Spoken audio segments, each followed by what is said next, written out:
ಯಾರಾದರೂ ರಾಜಕಾರಣಿಗಳು ಒತ್ತಡದಿಂದ ನೀವು ಎಲ್ಲಕ್ಕೆ ಹೋಗ್ಬೇಡ್ರಿ. ನಮ್ಮಲ್ಲಿ ಹೊಂದಾಣಿಕೆ ರಾಜಕಾರಣಿ ಬಾಳ ಅದ. ನಮ್ಮಲ್ಲಿ ಹೆಂಗ್ ಹೊಂದಾಣಿಕೆ ಅದಂದ್ರೆ ಇವೆಲ್ಲ ಏಕಮುಖಿ ರುದ್ರಾಕ್ಷಿ ನೋಡ್ಲಿಕ್ಕದ, ಒಳಗೆಲ್ಲ ಒಳಗ್ ಬೇರೆ ಬೇರೆ ಅದಾವ. ಅದಕ್ಕೆ ನಿಮ್ಗೆ ಎಲ್ಲರಿಗೂ ಬಂದ್ ಹೇಳಿ ಮತ್ತೆ ರಾತ್ರಿ ಕರು ನಿಮ್ಗೆ ಏನ್ರಿ ಮತ್ತೆ ಔಷಧ ಕೊಟ್ರೆ ನೀವು ಇಂದು ಸರಿಯಾಗಿ ಹೋಗ್ಬೇಡ್ರಿ. ಮತ್ ಈಗ ಹೇಳ್ತೀನಿ ನಿಮಗ, ಹಂಗಿದ್ರೆ ನೀವು ಕೂಡ್ರಿ, ಇಲ್ಲಾಂದ್ರೆ ನಿಮ್ ಮನೆಗೆ ಎದ್ದು ನೀವು ಹೋಗ್ರಿ. ನಂದು ವಿನಂತಿ ಅದು ನಿಮ್ಗೆಲ್ಲರಿಗೆ. ಅಲ್ಲ ಔಷಧ ಅಂದ್ರೆ ಆ ಔಷಧ ಬೇರೆ, ನಮ್ಮ ಔಷಧ ಅಲ್ಲ. ಲಕ್ಷ್ಮಿ ಲಕ್ಷ್ಮಿ ಲಕ್ಷ್ಮಿ,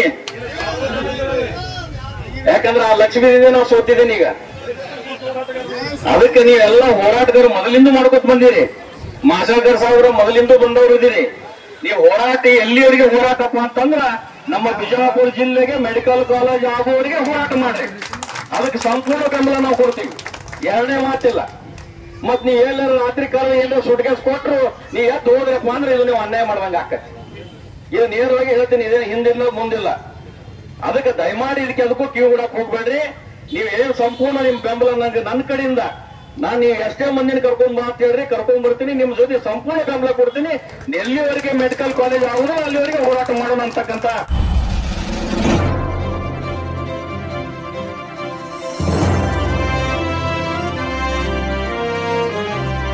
नमस्कार, मैं हूं शिवानी और आप देख रहे हैं बीजापुर एक्सप्रेस। चलते हैं खबरों की ओर।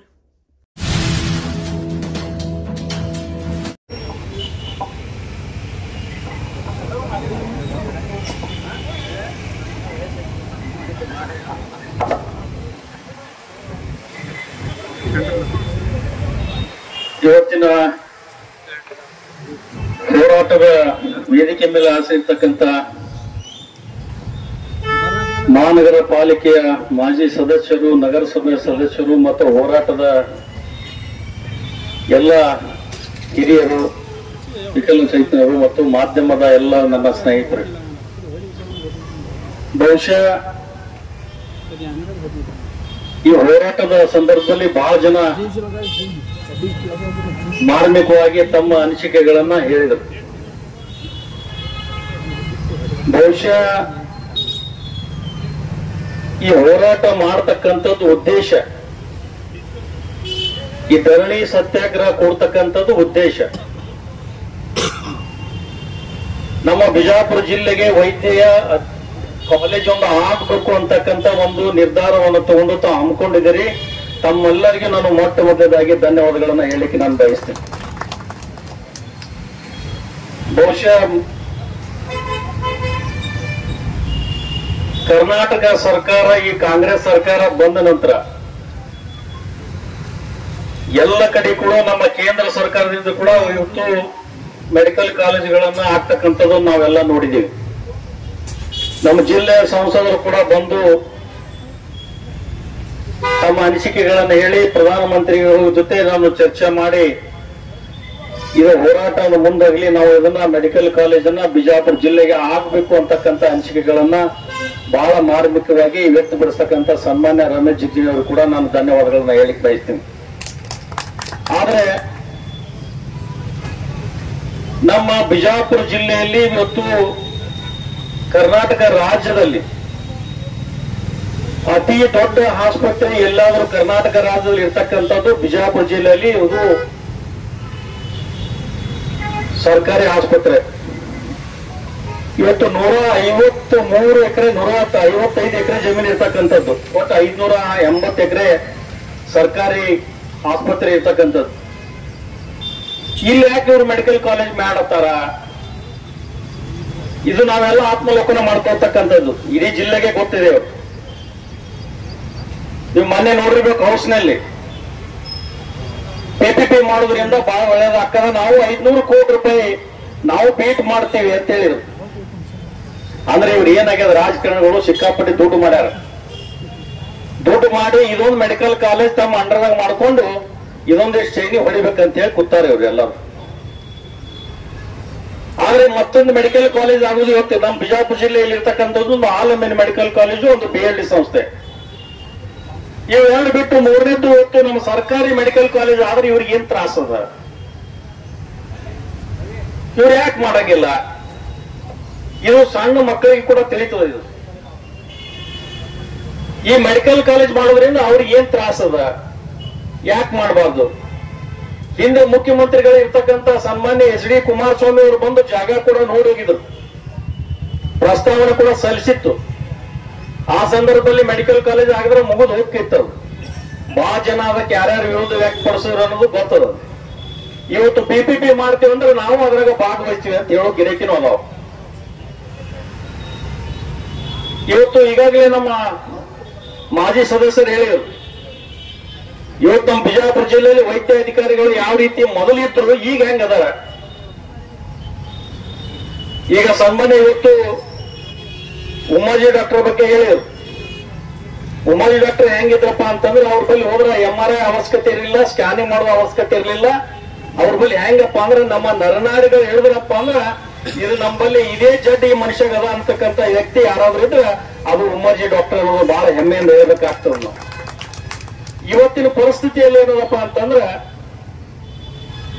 ಇವತ್ತು ಪ್ರತಿ ದಿವಸ ಸರ್ಕಾರಿ ಆಸ್ಪತ್ರೆಯಲ್ಲಿ 2,500 3,000 ಜನ ಪ್ರತಿನಿತ್ಯ ಕಡು ಬಡವರಲ್ಲಿ ದವಾಖಾನೆಯಲ್ಲಿ ಇರ್ತಾರೆ. ಇವತ್ತು ನೀವು ನೋಡ್ರಿ, ಪಾಳೆ ಹಚ್ಚಿ ಹೋಗ್ತಿರ್ತಾರ.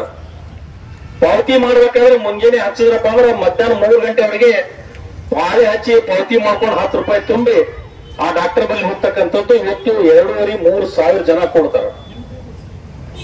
ಅಲ್ಲಿ ಎಲ್ಲಾ ಸ್ಪೆಷಲಿಸ್ಟ್ ಎಲ್ಲ ವೈದ್ಯಾಧಿಕಾರಿಗಳಿದಾರ.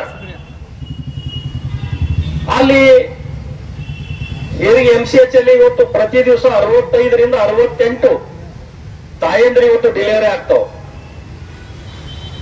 ಎಲ್ಲಾನು ಇದೆ, ಅಲ್ಲಿ ಯಾವುದೋ ಒಂದು ಕಡಿಮೆ ಇಲ್ಲ. ಅಲ್ಲಿ 153 ಎಕರೆ ಜಾಗದಲ್ಲಿ ಇವ್ರು ಮಾಡ್ಲಿಕ್ಕೆ ಇವ್ರು ಏನ್ ಗಂಟು ಹೋಗ್ಯದಪ್ಪ ಇವ್ರಿಗೆ.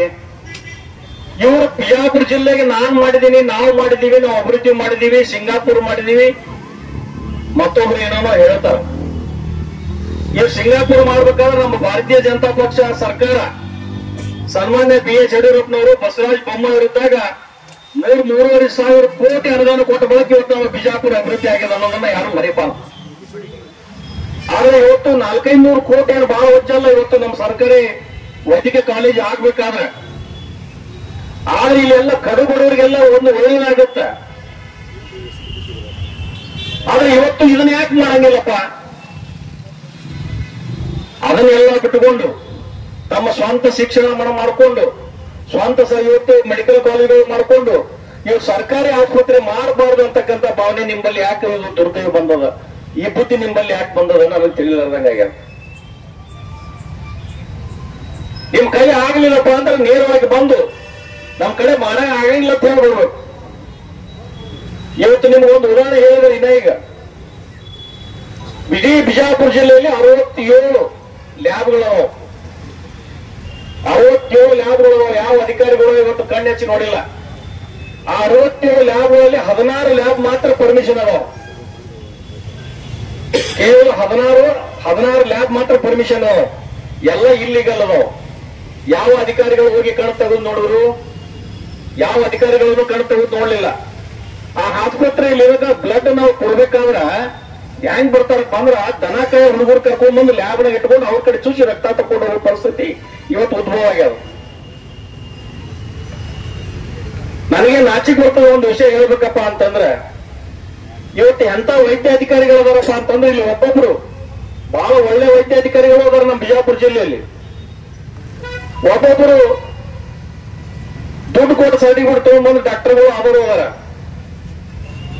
ನಾ ಮೊನ್ನೆ ಒಂದು ಉದಾಹರಣೆ ಹೇಳ್ತೀನಿ. ಒಂದು 15-20 ದಿವಸದಿಂದ ಒಬ್ಬಕ್ಕೆ ತಾಯಿ 62-63 ವಯಸ್ಸಿನ ಒಬ್ಬ ತಾಯಿ ದವಾಖಾನೆಗೆ ಹೋಗಿದ್ಲು. ಆ ದವಾಖಾನೆ ಹೋದಾಗ ಆ ಅಮ್ಮಗೆ ಆರಾಮಿಲ್ಲ, ಅನ್ಕಾನ್ಶಿಯಸ್ ಆದ್ಲು. ಆ ಅಮ್ಮಗೆ 3 ಮಂದಿ ಮಕ್ಕಳು, 5 ಮಂದಿ ಮೊಮ್ಮಕ್ಕಳು. ಆ ದವಾಖಾನೆ ಹೋದಾಗ ಡಾಕ್ಟರ್ ಎಲ್ಲ ಚಿಕಿತ್ಸೆ ಮಾಡಿ ಹೇಳ್ತಾನ, ಏನ್ ಹೇಳ್ತಾನಪ್ಪ ಅಂತಂದ್ರ ನಾನು ಹೆಸರು ಹೇಳಕ್ ಹೋಗಂಗಿಲ್ಲ ನಿಮಗ. ಆ ತಾಯಿಗೆಲ್ಲ ಚೆಕ್ ಮಾಡಿ ಏನ್ ಹೇಳ್ತಾನ, 62-63 ವಯಸ್ಸು ಆ ತಾಯಿಗೆ. ನಿನಗೇನೋ ತಾಯಿ ನಿನಗೆ ಏಡ್ಸ್ ಆಗ್ಯದ ಅಂತ ಹೇಳ್ತಾನ ನಾವು ಡಾಕ್ಟರ್. 65 ವಯಸ್ಸಿನ ಹೆಣ್ಮಗಳು. ಆಮೇಲೆ ಅವ ಬಂದು ಹೇಳ್ತಾನೆ, ಅಣ್ಣ ನನ್ದು ಅವು ಹಿಂಗಲ್ಲಕತ್ತ ನೀವು ಡಾಕ್ಟರ್ ಅಂತ ಹೇಳಿ ಅಲ್ಲಿ ಕರ್ಕೊಂಡು ಹೋಗಿ ಮತ್ತೊಂದ್ ಕಡೆ ಹೋಗಿ ಎಲ್ಲ ಚೆಕ್ ಮಾಡುವಾಗ ಯಾರು ಹೇಳಿದ್ರು ನಿನಗ ಅಂತ ಮತ್ತೊಬ್ಬ ಡಾಕ್ಟರ್ ಕೇಳ್ತಾನ. ಆ ಡಾಕ್ಟರ್ ಹೋಗಿ ಯಾವ ರೀತಿ ನಾವು ತರಾಟೆ ತಗೊಂಡೇವಪ್ಪ ಅಂತಂದ್ರ ಅದನ್ನ ಹೇಳ್ಬಾರ್ದು.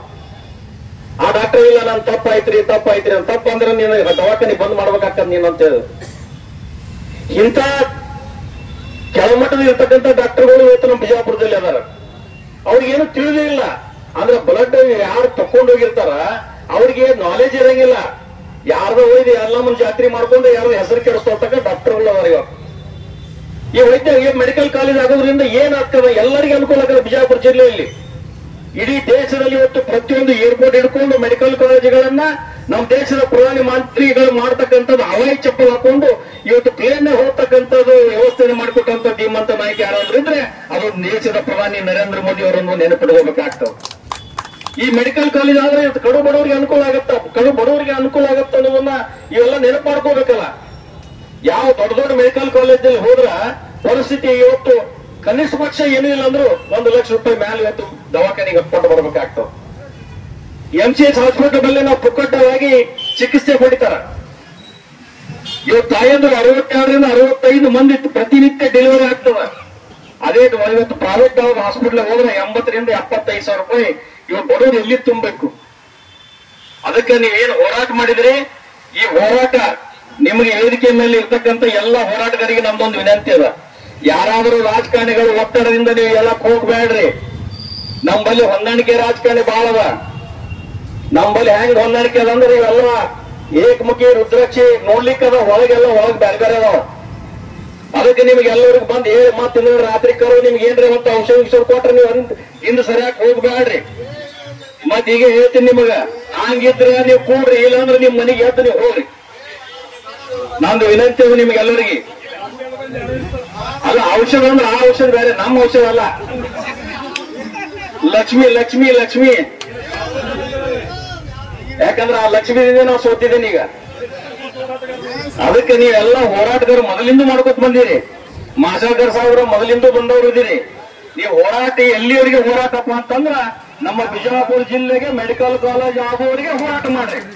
ಅದಕ್ಕೆ ಸಂಪೂರ್ಣ ಬೆಂಬಲ ನಾವು ಕೊಡ್ತೀವಿ, ಎರಡನೇ ಮಾತಿಲ್ಲ. ಮತ್ ನೀವ್ ಎಲ್ಲಾರ ರಾತ್ರಿ ಕಾಲ ಏನಾರ ಸುಟ್ಕೇಸ್ ಕೊಟ್ರು ನೀ ಎದ್ದು ಹೋದ್ರಪ್ಪ ಅಂದ್ರೆ ಇದು ನೀವು ಅನ್ಯಾಯ ಮಾಡ್ದಂಗ ಆಕತಿ. ಇದು ನೇರವಾಗಿ ಹೇಳ್ತೀನಿ, ಇದೇನು ಹಿಂದಿಲ್ಲ ಮುಂದಿಲ್ಲ. ಅದಕ್ಕೆ ದಯಮಾಡಿ ಇದಕ್ಕೆ ಅದಕ್ಕೂ ಕಿವಿ ಬಿಡಕ್ ಹೋಗ್ಬೇಡ್ರಿ. ನೀವ್ ಏನು ಸಂಪೂರ್ಣ ನಿಮ್ ಬೆಂಬಲ ನಂಗೆ ನನ್ನ ಕಡೆಯಿಂದ ನಾನು ನೀವು ಎಷ್ಟೇ ಮಂದಿನ ಕರ್ಕೊಂಡ್ ಬಾ ಅಂತ ಹೇಳ್ರಿ, ಕರ್ಕೊಂಡ್ ಬರ್ತೀನಿ. ನಿಮ್ ಜೊತೆ ಸಂಪೂರ್ಣ ಬೆಂಬಲ ಕೊಡ್ತೀನಿ. ಎಲ್ಲಿವರೆಗೆ ಮೆಡಿಕಲ್ ಕಾಲೇಜ್ ಆಗುದು ಅಲ್ಲಿವರೆಗೆ ಹೋರಾಟ ಮಾಡೋಣ ಅಂತಕ್ಕಂಥ ಮಾತನ್ನ ಈ ಸಂದರ್ಭದಲ್ಲಿ ಹೇಳಿ, ನಿಮ್ಮ ಹೋರಾಟಕ್ಕೆ ಪ್ರತಿ ಕ್ಷಣ ಕೂಡ ನಾನು ಬೆಂಬಲವನ್ನ ಕೊಡ್ತೀನಿ ಅಂತಕ್ಕಂಥ ಮಾತನ್ನ ಈ ಸಂದರ್ಭದಲ್ಲಿ ಹೇಳಿ ನನ್ನ ಒಂದೆರಡು ಮಾತುಗಳಿಗೆ ವಿರಾಮ ಹೇಳ್ತೀನಿ. ಜೈ ಹಿಂದ್, ಜೈ ಕರ್ನಾಟಕ. ನನಗೆ ಮುಂದೆ ಹೋಗಕ್ಕೆ ಅನುವು ಮಾಡಿಕೊಡ್ಬೇಕಂತ ತಮ್ಮಲ್ಲಿ ಕಳಕಳಿಯಿಂದ ಕೇಳ್ಕೊಂಡು ನನ್ನ ಒಂದೆರಡು ಮಾತುಗಳನ್ನ ಮುಗಿಸ್ತೀನಿ.